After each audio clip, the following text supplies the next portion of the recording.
కొత్తగా పదవీ బాధ్యతలు ప్రమాణ స్వీకారం చేసినటువంటి శాసనసభ్యులందరికీ శుభాకాంక్షలు, అభినందనలు. రాష్ట్ర ప్రభుత్వంని కొంత స్పష్టత కోసం ఈరోజు ఈ ప్రెస్ కాన్ఫరెన్స్ పెడతా ఉన్నాం. ప్రతిపక్షంలో ఉన్నాం కాబట్టి విమర్శ చేయాలని కాదు, ప్రజల పక్షాన, రైతుల పక్షాన స్పష్టత కోసం ఈరోజు ఈ ప్రెస్ మీట్ ద్వారా ప్రభుత్వాన్ని కోరుతా ఉన్నాం. ఎందుకంటే విమర్శలు చేయడానికి ఇంకా సమయం ఉంది, తప్పకుండా దాని గురించి సందర్భం వచ్చినప్పుడు మాట్లాడతాం. కానీ ఎందుకంటే ఈరోజు రైతాంగం, ముఖ్యంగా రైతాంగం అంతా కూడా ఒకవైపు వర్షం పడతా ఉంటే రాష్ట్ర ప్రభుత్వ నిర్ణయం కోసం ఎదురు చూస్తూ ఉన్నారు. ఎందుకంటే ఆ రోజు ఎన్నికల ప్రచార సందర్భంలో కాంగ్రెస్ పార్టీ మీరు వడ్లు అమ్ముకోవద్దు, మేము అధికారంలోకి వస్తున్నాము, రాగానే 500 రూపాయలు బోనస్ ఇస్తాము, బోనస్ కలిపి మేము వడ్లు కొంటామని చెప్పి ఆ రోజు ఎన్నికల ప్రచారంలో చెప్పారు. ప్రతి క్వింటాల్కు 500 రూపాయలు అదనంగా ఇస్తామని చెప్పి ఎన్నికల ప్రచారంలో చెప్పారు.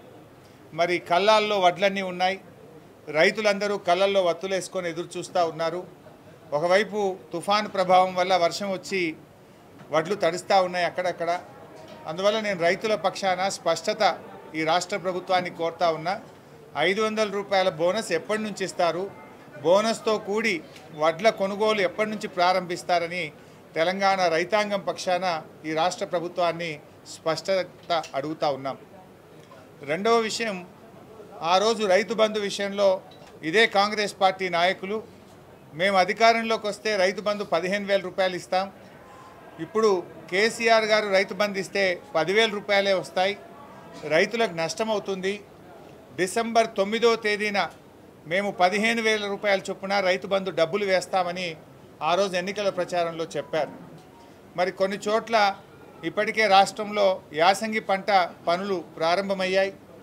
గత 7-8 ఏళ్ళు మేము రైతు బంధు ఎప్పుడు వేసినా కూడా నవంబర్ ఎండింగ్లో, డిసెంబర్ మొదటి వారంలో యాసంగి పంట రైతు బంధు డబ్బులు కేసీఆర్ గారు ఇచ్చారు. మరి ఈరోజు మీరు ప్రజలకు ఇచ్చిన మాట ప్రకారంగా డిసెంబర్ 9వ తేదీన 15,000 రూపాయల చొప్పున రైతు బంధు డబ్బులు వేస్తామన్నారు. ఇవాళ డిసెంబర్ 9వ తేదీ. మీరు ఏదైనా ప్రకటన చేస్తారనుకుంటే రైతుల విషయం మీద ఎలాంటి ప్రకటన ఇవ్వలేదు. 15,000 రూపాయల చొప్పున అంటే యాసంగి పంటకు ఎకరానికి 7,500 రూపాయల చొప్పున రైతులకు డబ్బులు ఇవ్వాలి. మీరు ప్రజలకు మాట ఇచ్చున్నారు, డిసెంబర్ 9వ తేదీన 15,000 చొప్పున రైతు బంధు డబ్బులు బ్యాంకుల్లో వేస్తామని ప్రజలకు మాట ఇచ్చారు. మరి ఈరోజు డిసెంబర్ 9వ తేదీ రైతులందరూ కూడా ఎదురు చూస్తూ ఉన్నారు.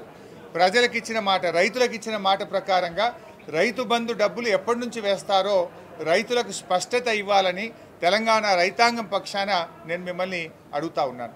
Thank you. తెలంగాణలో కాంగ్రెస్ సిపిఐ పొందిక, ప్రజలు ఆ పొందికను ఆదరించారు. కాంగ్రెస్ పార్టీ అధికారంలోకి రావడం జరిగింది. సిపిఐగా ఒక